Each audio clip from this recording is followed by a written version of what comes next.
करि मंगल करि हो महा ग्रंथ करन को काज। जात मिलै समाज सब पावे निज पद राज। मिथ्या देवादिक भजे होहे मिथ्या भाव। तज तिनको साँचे भजो यह हित हेतु पाव।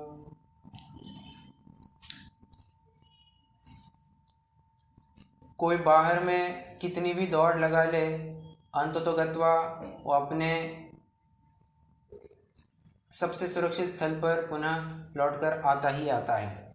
कितना भी कोई कहे कि हम भगवान को नहीं मानते, हम गुरु को नहीं मानते, क्या रखा है जिनवानियों में, हम इसको नहीं मानते, हम उसको नहीं मानते, कोई कितना भी कहे, घूम फिरा करके देव शास्त्र और गुरु के पास वो धक्के खा खा करके आता ही आता है। बस बात इतनी सी है, कभी वो सच्चे देव पुण्य के उदय से सच्चे देव शास्त्र गुरु के पास आ जाता है, कभी पाप के उदय से अन्य देव शास्त्र गुरु के पास चला जाता है। अच्छा, पाप का उदय कुछ इस प्रकार का भी विचित्र होता है कि सच्चे देव शास्त्र गुरु मिलने पर भी वो उनमें विचित्र या अयथार्थ श्रद्धान कर बैठता है, और ये इसकी एक बहुत बड़ी भूल हो जाती है। पंडित साहब आगे जाकर के कहेंगे, छठवें अधिकार के अंत में कहेंगे, उपसंहार के रूप में आपको वहाँ पर मिलेगा। हम उपोद्घात के रूप में आज उसको थोड़ा पढ़ लेते हैं। आइए पेज 192 पर आ जाइए। अहो, देव गुरु धर्म तो सर्वोत्कृष्ट पदार्थ है, इनके आधार से धर्म है, इनमें शिथिलता रखने से अन्य धर्म किस प्रकार होगा। इसलिए बहुत कहने से क्या, सर्वथा प्रकार से कुगुरु कुधर्म, कुदेव कुगुरु कुधर्म का त्यागी होना योग्य है। ये भले ही अंत में लिखा गया होगा, बट अपन ने उत्थानिका के रूप में इसको पढ़ लिया। प्रकरण बड़ा ही सरल चलने वाला है। कुगुरु, कुदेव कुगुरु और कुधर्म का प्रतिषेध, निषेध कहो प्रतिषेध कहो, अपन एकार्थवाची के रूप में ले लेंगे। क्या ज़रूरत है, क्या ज़रूरत है इनका निषेध करने की, क्या ज़रूरत है इनका प्रतिषेध करने की। देखिए, बड़ी सरल सी बात है। अनादिकाल से यह जीव मिथ्यात्व में रुलता ही आ रहा है, फिर भले उसको संयोग मिले ना मिले, मिथ्यात्व से लिपटा ही है, मिथ्यात्व से जुड़ा हुआ ही है। निगोद में थोड़ी ना कोई कुगुरु कुदेव कुशास्त्र होते हैं। मिथ्यात्व होता है, नहीं होता है, बिल्कुल होता है। अनादिकाल से मिथ्यात्व चले आ रहा है, उसको क्या कहते हैं अपन, उसी को क्या कहते हैं,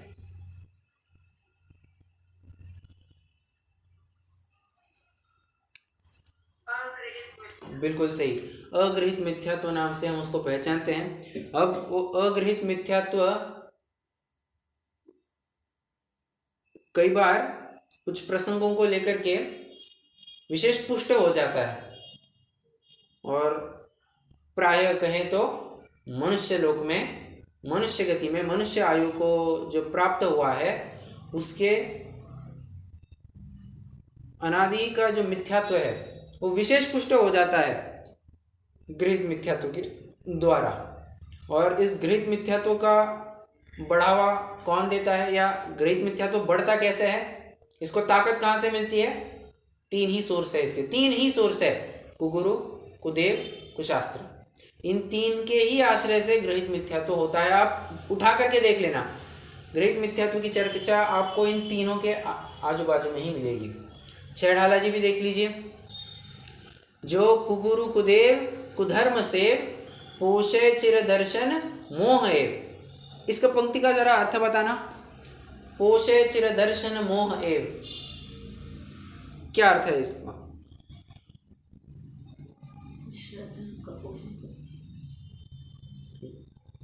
पोषण करता, मिथ्यात्व का पोषण करता है। कौन से मिथ्यात्व का, जो अनादि से चला रहा है। Perfect perfect perfect. जो अनादिकाल से जो अगृहीत मिथ्यात्व चला आ रहा है उसको और पुष्ट करता है। जिस प्रकार घर पर जो अपन ने कोई पेंट लगाया है, ठीक है, और वो पेंट निकले ना तो कई बार एक कोट 2 कोट भी लगा दिए जाते हैं, प्राइमर लगाते हैं या कुछ भी और मैं ज़्यादा जानता नहीं हूँ, थोड़ी बहुत जो जानकर रखता हूँ उसको लेकर के मैं कह रहा हूँ। एक कोट लगाया जाता है, थोड़ा और पक्का बनने के लिए दूसरा कोट भी लगा दिया जाता है ताकि बराबर फिक्स बैठ जाए। जैसे अपन को मान के चलिए कोई कुरियर करना है तो हमने लिफाफे में जो चीज़ डालनी थी डाल करके रख दी, उसको गोंद लगा करके चिपका दिया। अब उसमें भी और दिक्कत ना हो तो क्या करते हैं, सेलो टेप भी लगा देते हैं। अब निकलेगा क्या, अब नहीं निकलेगा। ऐसी बात, ये सेलो टेप जैसा ही काम ये गृहीत मिथ्यात्व करता है, जिसकी नींव कुगुरु, कुदेव और कुधर्म ही होते हैं। कुधर्म कहो, कुशास्त्र कहो, आप दोनों को एकार्थ रूप में ले सकते हैं, कोई हर्जा नहीं है, आप वैसा भी समझ सकते हैं। चर्चा अपनी इस बात को लेकर के चालू होने वाली है कि सबसे पहले कुदेव को क्यों रखा गया, कुगुरु को क्यों रखा गया और फिर कुधर्म को क्यों रखा गया। ध्यान रखना, टोडरमल जी की अपनी अलग शैली है और दौलत राम जी की अपनी अलग शैली है। टोडरमल जी की शैली आप उठा करके देखना, सच्चे देव शास्त्र गुरु में भी ये यही क्रम लगाएंगे, देव गुरु धर्म, सच्चे पने की, सत्यार्थ पने की बात करनी हो तो भी यही क्रम लगाएंगे, और विपरीत पने की भी बात करनी हो तो कुदेव, कुगुरु, कुधर्म, यही क्रम में बात करेंगे। आप पूरा ग्रंथ उठा करके देखना, पूरा ग्रंथ टटोल करके देखना, इसी क्रम में आपको मिलेंगे। उनके भी कई कारण हैं। सबसे पहला कारण है कि बाबा कोई भी एक प्रकार से मत होता है, वो उसका आधार या उसका आराध्य कोई ना कोई एक देवता दिखाया जाता है, और उसी देवता के आधार से एक विशिष्ट विचारधारा, एक विशिष्ट मत, एक विशिष्ट संप्रदाय प्रारंभ होता है। तो फिर उसी को भगवान के रूप में दिखाया जाता है। कुदेव की बात सबसे पहले लेनी चाहिए। ये जितने भी मत मतांतर दिख रहे हैं, इनका सबका कोई ना कोई एक माना हुआ भगवान होता है। हाँ, एक हाथ दूसरा चारवाक वगैरह छोड़ दो, वे भगवान वगैरह तो मानते नहीं है, वे नास्तिक है। बट अधिकांश अगर आप देखेंगे तो अधिष्ठाता के रूप में भगवान को रखा जाता है। ठीक है, इसलिए सबसे पहले देव को रखा गया। गुरु इसलिए रखा गया दूसरे क्रमांक पर, क्योंकि देव तो कुछ बोलेगा नहीं, बोलने वाला उस भगवान की बात को बोलता करने वाला ये गुरु ही तो होता है। एक जीवंत रूप का भगवान का ही एक लघु रूप ये गुरु होता है। इसलिए फिर गुरु को दूसरे रूप में, दूसरे स्थान पर रखा गया। और कुधर्म को लास्ट में इस, या शास्त्र को या धर्म को लास्ट में इसलिए रखा गया क्योंकि इसके बाद रखने का एक और कारण है। एक कारण ये है, देव हो सकता है हमारे सामने कोई दिखे ना, गुरु भी हो सकता है हमारे सामने कोई दिखे ना, पर जितने भी मत मतांतर होंगे आपको उनको कुछ ना कुछ उनका लिटरेचर मिलेगा ही मिलेगा, और यही तो उनका शास्त्र है, यही उनका धर्म है। देव नहीं होगा, गुरु नहीं होगा, शास्त्र तो आपको कहीं ना कहीं मिलेगा ही। आप जानते हैं, इनफैक्ट चारवाक मत के भी अपने शास्त्र हैं, चारवाक मत के भी अपने अपने ग्रंथ है। अब विचार कीजिए, मतलब शास्त्र तो आपको मिलेंगे ही मिलेंगे, और ये परिचायक होते हैं कि ये किस धर्म का है, ये किस अनुष्ठान का है, या फिर ये किस संप्रदाय को बिलोंग करता है। एक कुधर्म हमको दिखाता है। तो इन तीनों का क्रम ये रखा गया है। कई और सारे कारण हो सकते हैं, मुझे ये कारण योग्य लगे, मैंने ये कारण कुछ सोचे हैं जो इसलिए मैं आपके साथ शेयर कर रहा हूँ। आइए हम मंगलाचरण करके छठवां अधिकार यहाँ पर प्रारंभ करते हैं। वैसे पांचवें अधिकार में हमने चर्चा किसकी की, गृहीत मिथ्यात्व की या अगृहीत मिथ्यात्व की?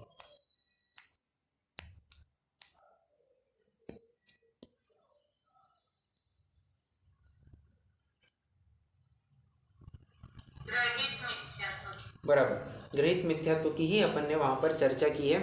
कुछ एक हाथ दूसरा बहुत रेयर होगा आपको अगृहीत मिथ्यात्व का केस मिला होगा। बट जैसे आप स्पेसिफिकली मैं थोड़ा कुछ बात कहूँ तो अगृहीत मिथ्यात्व में आप ले सकते हैं कि जहाँ पर तत्वों की चर्चा आई है, जहाँ पर तत्वों की चर्चा आई है वहां पर अगृहीत मिथ्यात्व समझ सकते हैं, क्योंकि अगृहीत मिथ्यात्व इज कंप्लीटली रिलेटेड टू अपना 7 तत्वों का श्रद्धान, पूरा का पूरा उसी से जुड़ा हुआ है। तो जहां जहां भी 7 तत्वों की बात न मान करके कोई 25 तत्व मानता है, कोई 16 तत्व मानता है, कुछ कोई और तत्व मानता है, तो ये जहां जहां भी चर्चा आपको मिलेगी तो आप वहां समझ सकते हैं कि ये थोड़ा अगृहीत मिथ्यात्व में है। बट उसमें गृहीत मिथ्यात्व का भी अंश मिला हुआ ही मिलेगा, मिला हुआ ही मिलेगा, क्योंकि वो किसी न किसी धर्म संप्रदाय गुरु धर्म के आधार से ही आपको बात मिलने वाली है। ठीक है, तो ग्रहित प्लस अग्रहित आपको ऐसा है कि वहां पर मिक्सचर मिलेगा, बट मोर और लेस मेजॉरिटी पोर्शन तो अपन ने ग्रहित मिथ्यात्व का ही कवर किया। अग्रहित मिथ्यात्व कहाँ कवर किया?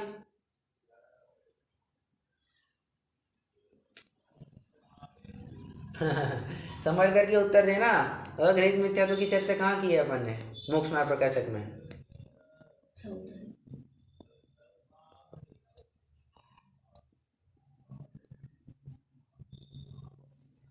बताइएगा। चौथे अधिकार में क्या?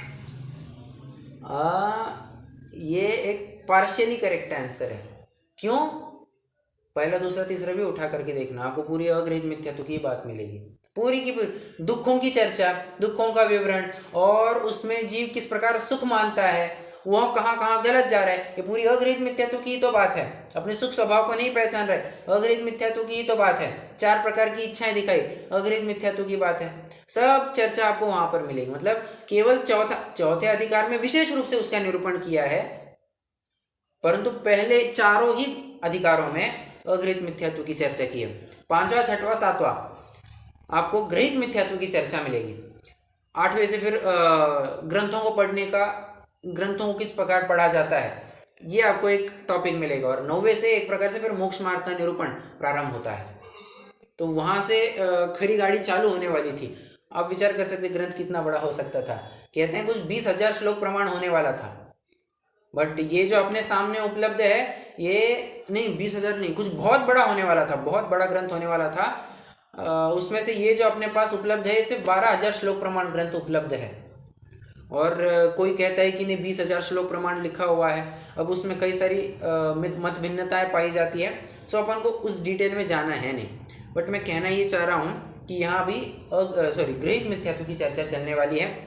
मंगलाचरण को अपन यहाँ से एक बार पुनः दोहराते हैं।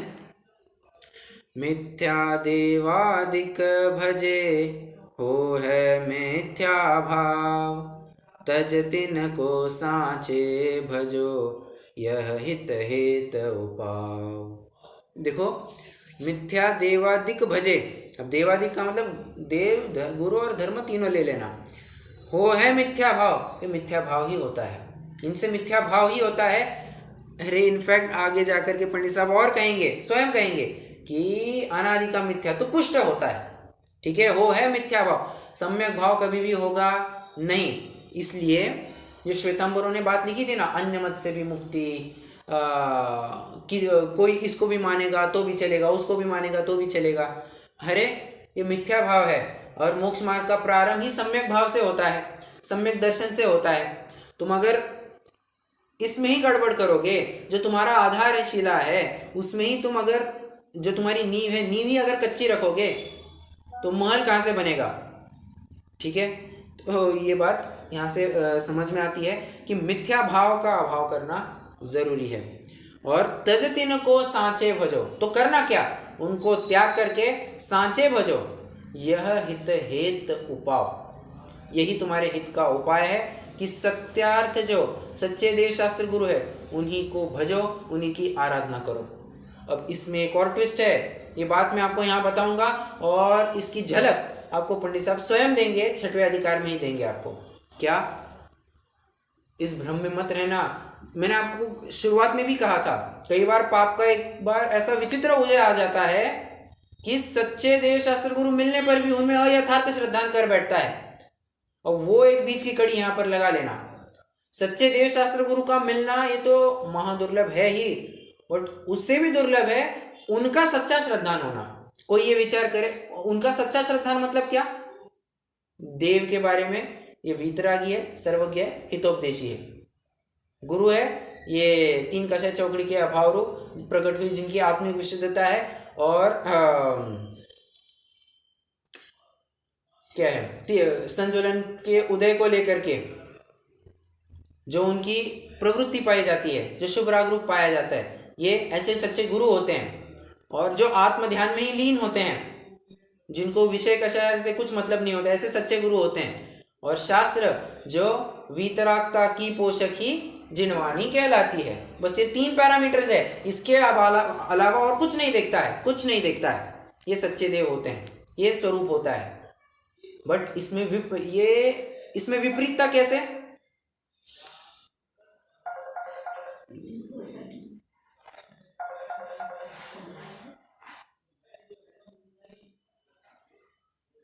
एक मिनट।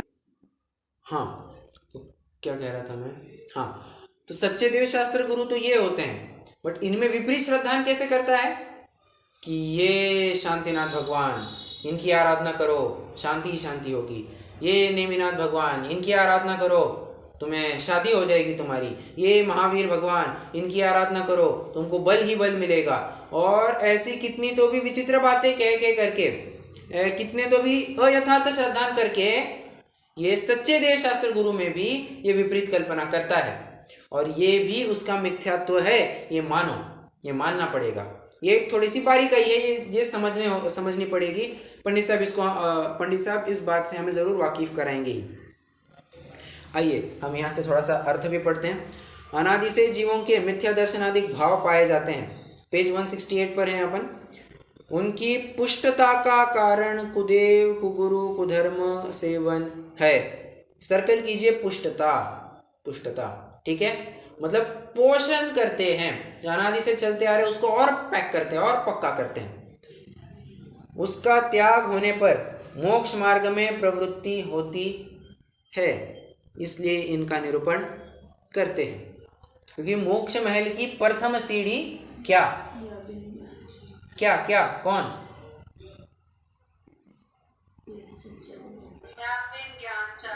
अरे नहीं, किसके बारे में बात चल रही है? ये परफेक्ट, सम्यक दर्शन की बात चल रही है। और सम्यक दर्शन का भी सबसे पहला रूप जो अपन को देखने को मिलता है, सबसे व्यावहारिक रूप जो देखने को मिलता है, देव शास्त्र, सच्चे देव शास्त्र गुरु का सच्चा श्रद्धा, ये उसका एकदम बेसिक फॉर्मूला है। और आचार्य समंतभद्र भी अपन को यही बात कह करके ग्रंथ भी प्रारंभ करते हैं।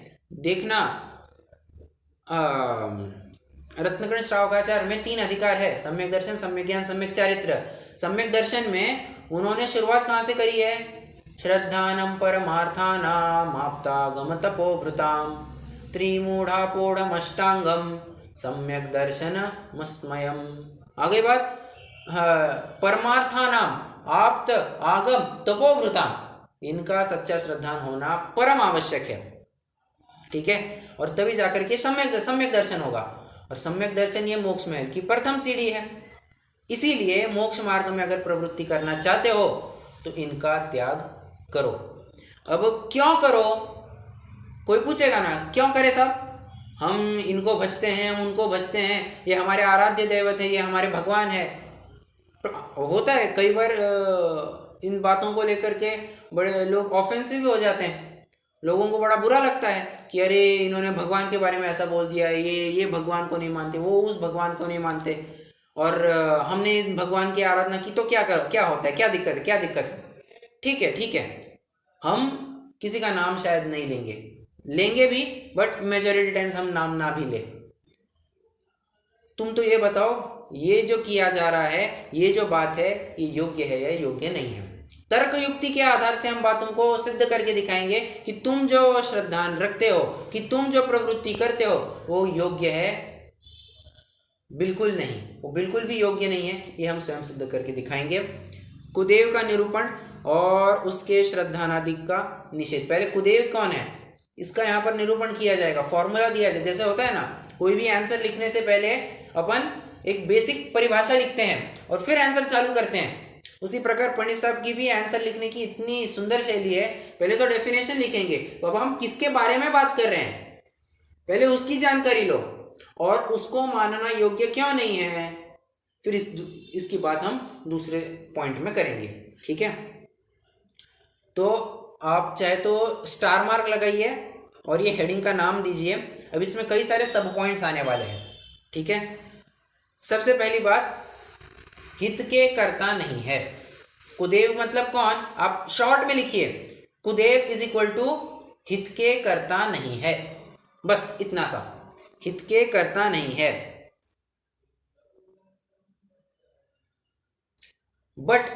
परंतु भ्रम से मानते हैं।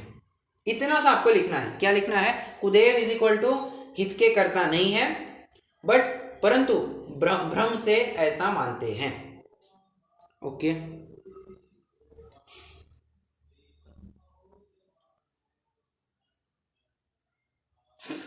जरा विचार कीजिए, यहां पर हित के कर्ता ऐसा क्या लिखा होगा?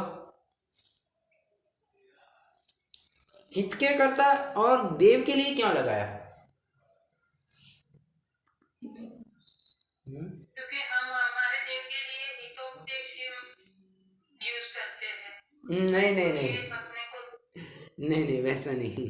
हाँ, वो एक पॉइंट है, one of those points, but और क्या तर्क हो सकता है?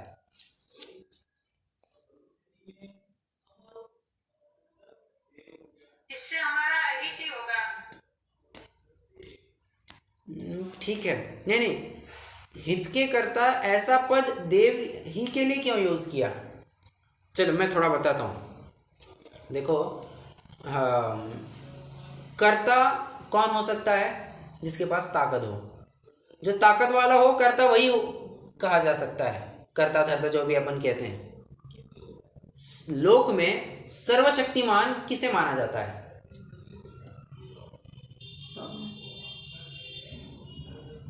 देव, गुरु, धर्म, इन तीनों में से सर्वशक्तिमान किसको माना जाता है? लोक व्यवहार में भी भगवान को माना जाता है। बस अब कर्तापने की बात को लेकर के यहाँ पर भगवान को बीच में ले लिया, और कर्तापने का पूरा भूत यहाँ पर उतारा जाएगा कि क्यों तुम ये कह रहे हो, क्यों तुम्हारा ये मानना योग्य नहीं है कि भगवान किसी का कोई करता है। हालांकि इसकी पूरी लंबी चर्चा, लंबी सारी चर्चा अपन लगभग 75-80 कक्षाओं में, लगभग 80 कक्षाओं में अपन करके आ चुके हैं। ठीक है, 5वें अधिकार के माध्यम से हमने काफ़ी लंबी चर्चा की हुई है।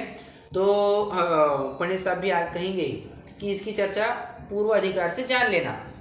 अब तो हम कुछ यहाँ नई नई विशेष बातें कहेंगे, बट पंडित साहब पहले ये एक बात और कहते हैं कि ये कुदेव को भजा क्यों जाता है? वाई, लोग कुदेव के पास जाते क्यों हैं? 3 कारण है, आप चाहे तो नोट कर सकते हैं। ऊपर लिखिए कुदेव को भजने के कारण, 1 2 3 एरोज निकालेंगे। पहला लिखेंगे मोक्ष का प्रयोजन, दूसरा लिखेंगे परलोक प्रयोजन, और तीसरा लिखेंगे इहलोक प्रयोजन। आपको थोड़ा सा उल्टा क्रम लगेगा, बट ठीक है। हाँ, हमें क्या लगता है कि वो पहले इहलोक का होना चाहिए था, फिर परलोक का, और फिर मोक्ष का प्रयोजन। ये इस फ्लो में होना चाहिए था, परंतु पंडित साहब का सीक्वेंस आप अपने आप समझ जाएंगे। मोक्ष की बात पहले क्यों की इन्होंने? क्योंकि इसकी चर्चा अभी अभी करके आ चुके हैं। 5वें अधिकार में पूरी उसी की रपेट लगाई हुई है। सामने वाले को की पूरी धुनाई कर दी है। उनकी जितनी भी मान्यताएं थी, जो विपरीत मान्यताएं थी, उनको वहाँ से खंडन कर दिया गया। पंडित साहब यही बात कह रहे हैं कि हम पिछले अधिकार में ये बात की चर्चा करके आ चुके हैं, वहाँ से रेफर कर लेना। तो आपने जो पहला एरो निकाला होगा, क्या मोक्ष का प्रयोजन, उसके नीचे एरो करके लिखिए रेफर 5th अधिकार। बस रेफर 5th अधिकार इतना लिख करके छोड़ दीजिए। अब दूसरा क्या प्रयोजन हो सकता है? परलोक का प्रयोजन। दूसरा प्रयोजन क्या है? परलोक का प्रयोजन।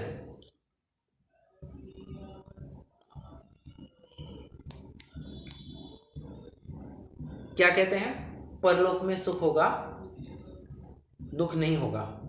यहाँ की लाइन है, परलोक में सुख होगा, दुख नहीं होगा, ऐसा वे मानते हैं। ठीक है, पंडित साहब बात रखते हैं, सुख, लौकिक सुख भी चाहिए, तुम्हें क्या करना होगा? सिंपल सा लॉजिक, सिंपल सा आंसर मुझे चाहिए। आप बताइए, मैं आपसे पूछ रहा हूँ, आप बताइए, अगर लौकिक अनुकूलताएं भी चाहिए तो क्या करना होगा? पुण्य। परफेक्ट, पुण्य करना होगा। लोग में भी यही कहते हैं, बाबा थोड़ा पुण्य कर लो तो अच्छा ही होगी, तो लोग तुम्हें अच्छा कहेंगे, तो तुम्हें सारी अनुकूलता वगैरह मिलेगी। कहते हैं थोड़ी पुण्य ही करो, थोड़ा पुण्य अर्जन करो। ओके, पंडित साहब यही बात कहते हैं बिल्कुल सही फरमाया तुमने कि सुख अगर चाहिए, सुख मतलब यहाँ पर इंद्रिय सुख, हाँ, सुख अगर चाहिए तो तुमको पुण्य करना पड़ेगा, पाप को छोड़ना पड़ेगा। बात तो दिखती है उल्टी, तुम करते हो पाप, पुण्य को त्यागते हो और चाहते हो कि अपन को अनुकूलताएं मिले, अपन को सुख हो। तो ये तो बात जमती है नहीं, ये तो बात होगी ही नहीं। और तुम ही बताओ, मेहनत अपन करें और पूरी मलाई कोई और चाट जाए, किसी को स्वीकार होगा? होगा किसी को स्वीकार? मतलब मान के चलिए किसी व्यक्ति ने बहुत मेहनत कर करके अपना एक अच्छा सा घर बनाया और कोई आकर के उसको हड़प ले जाए, बुरा लगेगा। और डेफिनेटली किसी कोई कौन चाहेगा ऐसा? करे आप फल दे अन्य, तो स्वयं किए निष्फल होते, अपना किया करा कुछ रहा ही नहीं, स्वयं किए पूरा निष्फल हो गया। और मतलब कार्य तू करेगा और भगवान उसका फल देगा, क्या मतलब रहा? संभव ही नहीं है बात। और किसी को देगा किसी को नहीं देगा, ये अगर ऐसा करता है तो दिक्कत क्या होगी? किसी को अगर फल देगा किसी को नहीं देगा, क्या दिक्कत होती है? बराबर, बिल्कुल सही, रागी द्वेषी कहलाएगा, भेदभाव वाला कहलाएगा, पार्शियल है, बहुत पार्शियल है, बहुत पार्शियल है, बटे हुए हैं सारे, ऐसा कहेंगे अपन। तो न्यायाधीश तो वही होता है जो निष्पक्ष रह करके न्याय दे सके, बस यही बात है।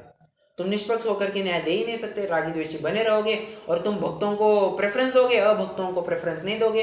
अच्छा, उसकी चर्चा भी अपन काफ़ी पहले कर चुके हैं, तो भक्त बाद में जाकर के विलीन होंगे नहीं विलीन होंगे, ये सारी चर्चा अपन पहले कर चुके हैं। तो डेफिनेटली फिफ्थ अधिकार रेफर करना होगा।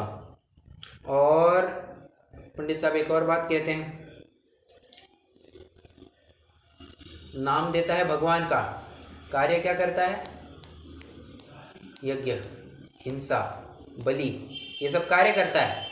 और उसी के नाम पर फिर और कितने, तो भी आप देखना हिंदुओं में कितने कार्यक्रम चलते हैं। ये अभी पितृपक्ष चल रहा है, बराबर, अभी पितृपक्ष चल रहा है, हो गया क्या है, मैं ज़्यादा जानकारी नहीं रख रहा हूँ, अभी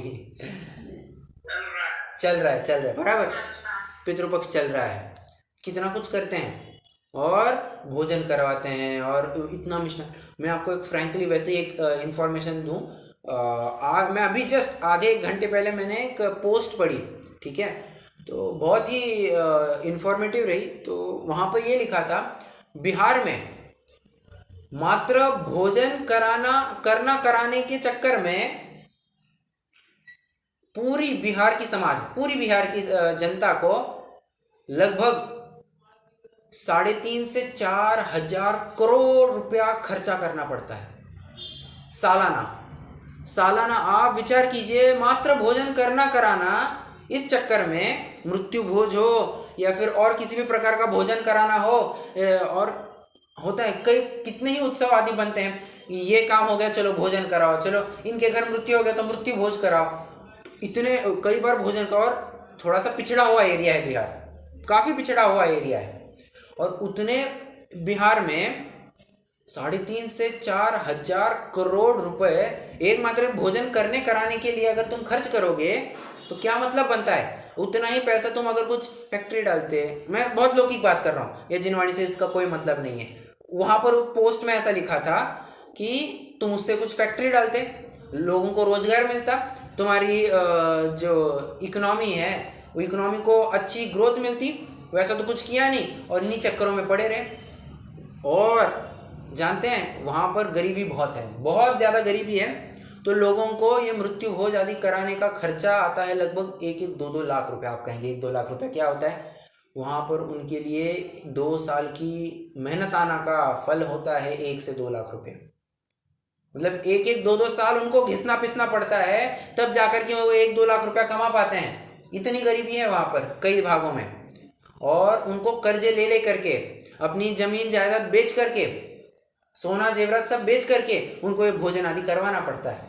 मतलब आप विचार कीजिए कैसी तो भी बात है। और क्या कहते हैं, भगवान के नाम पर नहीं, ऐसा नहीं करेंगे तो भगवान नाराज हो जाएंगे, ऐसा नहीं करेंगे तो भगवान ना, थोड़ा सा रेफरेंस जरूर है। हाँ, क्योंकि वहाँ पर श्रद्धाएं भी बहुत चलती है, बहुत अंधश्रद्धाएं चलती है।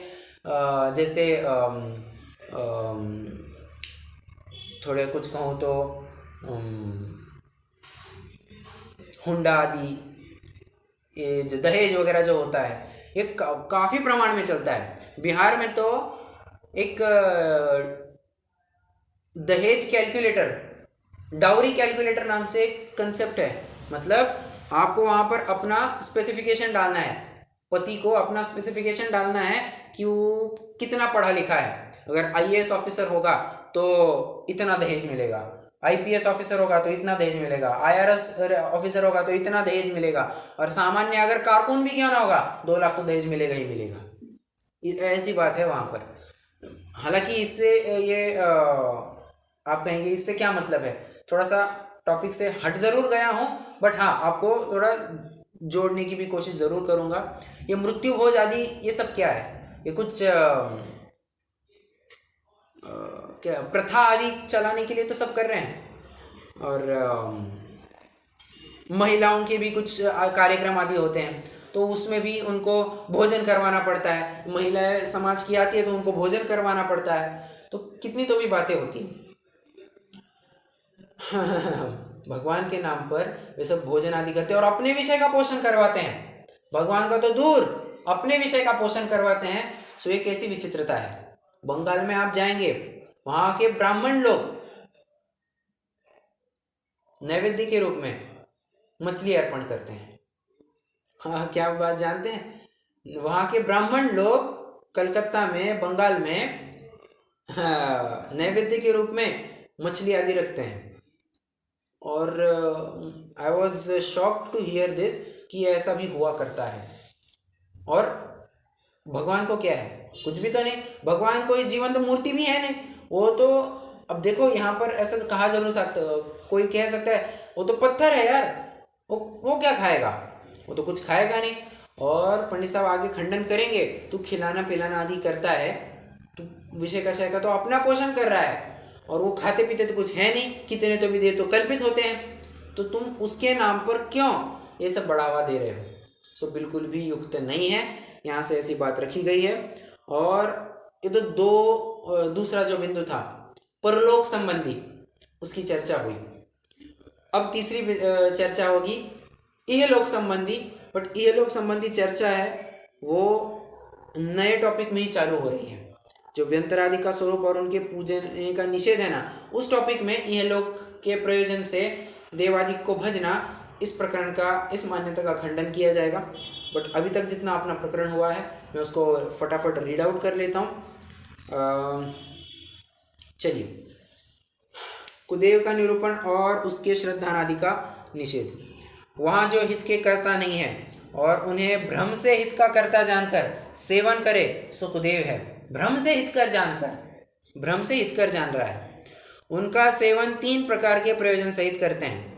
कहीं तो मोक्ष का प्रयोजन है 1, कहीं परलोक का प्रयोजन है 2, और कहीं इस लोक का प्रयोजन है 3। सो प्रयोजन तो सिद्ध नहीं होता। अगली लाइन, कुछ विशेष हानि होती है, सिर्फ हानि ये शब्द का प्रयोग नहीं किया है, कुछ विशेष हानि होती है, इसलिए उनका सेवन मिथ्या भाव है, वह बतलाते हैं। हानि नहीं, विशेष हानि होती है। क्या विशेष हानि होती है? तुम्हारा समय जाता है, तुम्हारा पैसा खर्च होता है, तुम्हारा उपयोग खर्च होता है, तुम्हारी शक्ति खर्च होती है, और न जाने तुम्हारा पुण्य खर्च हो रहा है, और आय किसकी कर रहे हो, इतना सब खर्चा हो रहा है, इनकम किसकी हो रही है, सब पाप की इनकम हो रही है। पूरी की पूरी पाप तुम इनकम कर रहे हो और खर्चा कर रहे हो पुण्य। हाँ, मतलब ये तो ऐसा हो गया कि कोई कंपनी है, मतलब कोई बहुत बड़ी कंपनी है जिसकी 10 फैक्ट्रियाँ हैं। 10 फैक्ट्रियों में से 5 फैक्ट्रियाँ घाटे में चल रही है, 5 फैक्ट्रियाँ प्रॉफिट में चल रही है। तो उस होशियार आदमी ने क्या किया, ये घाटे की कंपनी को बचाने के लिए प्रॉफिट की कंपनी को बेचना चालू कर दिया। अरे तुमने सोने के अंडे के लिए मुर्गी को ही मारने का प्रयत्न कर दिया, ये तो ऐसी बात कर रहे हो। सो कुछ विशेष हानि होती है, विशेष हानि हो रही है। विशेष हानि क्या? पाप की इनकम करते हो और पुण्य खर्च कर देते हो तुम पूरा। ये सबसे बड़ी हानि होती है, इसलिए उनका सेवन मिथ्या भाव है। वह बतलाते हैं अन्य मतों में जिनके सेवन से मुक्ति का होना कहा है, उन्हें कितने ही जीव मोक्ष के अर्थ सेवन करते हैं, परंतु मोक्ष होता नहीं है।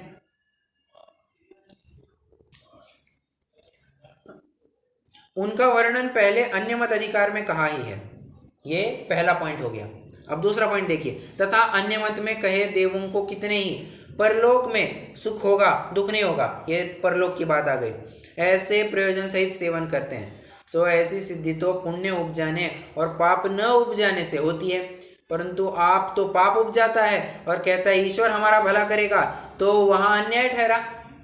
करे आप फल दे अन्य तो स्वयं किए निष्फल होते, क्योंकि किसी को पाप का फल दे किसी को न दे ऐसा तो है नहीं। जैसे अपने परिणाम करेगा वैसा ही फल पाएगा। ईश्वर किसी का बुरा भला करने वाला नहीं है। तथा उन देवों का सेवन करते हुए उन देवों का तो नाम देते हैं और अन्य जीवों की हिंसा करते हैं, तथा भोजन नृत्य आदि द्वारा अपनी इंद्रियों का विषय पोषण करते हैं। सो पाप परिणामों का फल तो लगे बिना रहेगा नहीं। हिंसा विषय कषायों को सब पाप कहते हैं और पाप का फल भी सब बुरा ही मानते हैं, तथा कुदेवों के सेवन में हिंसा विषयादिक ही का अधिकार है, इसलिए कुदेवों के सेवन से परलोक में भला नहीं होता। सो परलोक की भी चर्चा यहाँ पर कंप्लीट हुई। इन शॉर्ट यहाँ पर हिंसा विषय कषाय आदि का पोषण होता है। तुम जो भगवान को मानते हो सो परलोक का भी प्रयोजन सिद्ध नहीं होता है। ये दूसरे पॉइंट की चर्चा हुई और ये लोक संबंधी चर्चा अगले पैराग्राफ से चालू हो रही है, ये आप कंफर्म कर सकते हैं। तथा बहुत से जीव इस पर यह संबंधी आगे बात ये लोक संबंधी चर्चा अगले पैराग्राफ से स्टार्ट हो रही है। अब मैं उस प्रकरण को चालू नहीं करूंगा क्योंकि ये ऑल टुगेदर नया टॉपिक है। तो चालू करेंगे तो अपन कल से ही करेंगे। अभी के लिए कोई प्रश्न हो तो जरूर पूछ सकते हैं।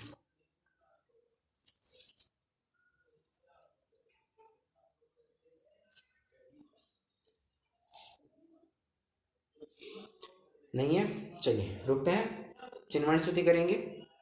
आज का प्रकरण समझ में आया पूरा? कोई दिक्कत?